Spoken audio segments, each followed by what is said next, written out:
કાંકરેજ તાલુકાની ખાનપુરા વાસ અનુપમ પ્રાથમિક શાળાની 45મી વર્ષગાંઠ નિમિત્તે કેક કાપીને વાર્ષિકોત્સવ ઉજવણી કરવામાં આવી। કાંકરેજ તાલુકાના વડા ખાતે આવેલ ખાનપુરા વાસ અનુપમ પ્રાથમિક શાળામાં 2024ની 45મી વર્ષગાંઠ નિમિત્તે કેક કાપીને ઉજવણી કરાઈ, જે કદાચ કાંકરેજ તાલુકાની પ્રથમ શાળા હશે, જ્યાં કાંકરેજ તાલુકાના પૂર્વ ધારાસભ્ય અને ગુજરાત સરકારના પૂર્વ શિક્ષણ મંત્રી અને વર્તમાન બનાસકાંઠા જિલ્લા ભાજપ પ્રમુખ કીર્તિસિંહ વાઘેલાની અધ્યક્ષતામાં કાર્યક્રમ યોજાયો હતો, જેમાં કાંકરેજ તાલુકા શિક્ષણ અધિકારી ભરતભાઈ ચૌધરી, બીઆરસી કોર્ડિનેટર મહેન્દ્રભાઈ સુથાર, આચાર્ય જગદીશ ગોસ્વામી અને શૈલેષ દવે સહિત ભવાનભાઈ ખાનપુરા અને શાહ શારદાબેન આ બંને દાતાઓ તરફથી મળેલ દાનથી કાર્યક્રમની શોભા વધારી હતી। જેમાં સૌથી અગત્યની બાબત વિશે વાત કરીએ તો ખાનપુરા વાસ અનુપમ પ્રાથમિક શાળામાં ફરજ બજાવતા શિક્ષકો દ્વારા વિદ્યાર્થીઓને ખૂબ જ ટ્રેન્ડ કરીને જુદા જુદા કાર્યક્રમો યોજ્યા હતા। ત્યારે કીર્તિસિંહ વાઘેલાનું શાલ ઉઢાડી પુષ્પગુચ્છ અર્પણ કરી સન્માન કરવામાં આવ્યું હતું, જેમાં કાંકરેજ તાલુકાના સામાજિક અને રાજકીય આગેવાનો સહિત વિદ્યાર્થી વાલી અને શાળાના બાળકો મોટી સંખ્યામાં ઉપસ્થિત રહ્યા હતા। 45 વિદ્યાર્થીઓએ આ સ્કૂલમાં અભ્યાસ કરી સરકારી નોકરી મેળવી છે અને હવે 45મી વર્ષગાંઠ નિમિત્તે વિશેષ કરીને કેક કાપીને ઉજવણી કરવામાં આવી છે અને આ કાંકરેજ તાલુકામાં પ્રથમ દાખલો છે। રિપોર્ટર ભગવાન રાયગોર, કાંકરેજ।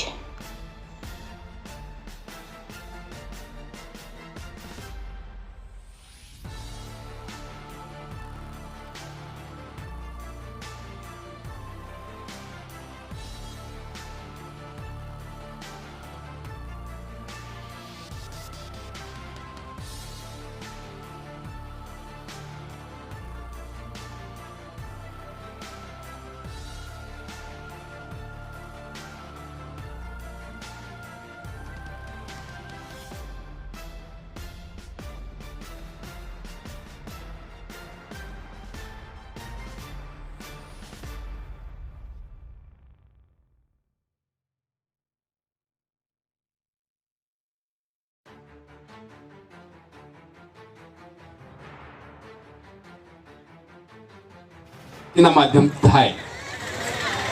આપણી પ્રાચીન શિક્ષણ પદ્ધતિ જે ગુરુકુળ શિક્ષણ પદ્ધતિ હતી કે જેની અંદર વિદ્યાર્થીનો સ્વાંગી વિકાસ થાય અને શિક્ષણ એ કોઈ વ્યક્તિ માટે રોજીરોટી કમાવા માટેનું સાધન પર્યાપ્ત કરવા માટેનું શિક્ષણ નથી, પણ શિક્ષણ એ પ્રકારનું શિક્ષણ હોય કે જેમાં એ વ્યક્તિનો સ્વાંગી વિકાસ થાય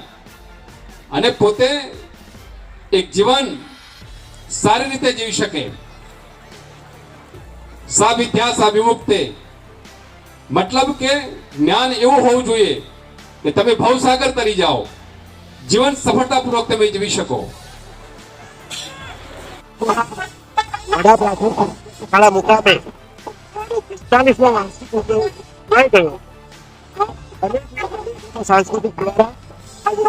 ખાનપુરા મુકામે ખૂબ સુંદર મજાના કાર્યક્રમમાં શાળાએ 45 વર્ષમાં જે વિદ્યાર્થીઓ અભ્યાસ કરતા હતા એમાંથી 45 બાળકો સરકારી નોકરી આ શાળાના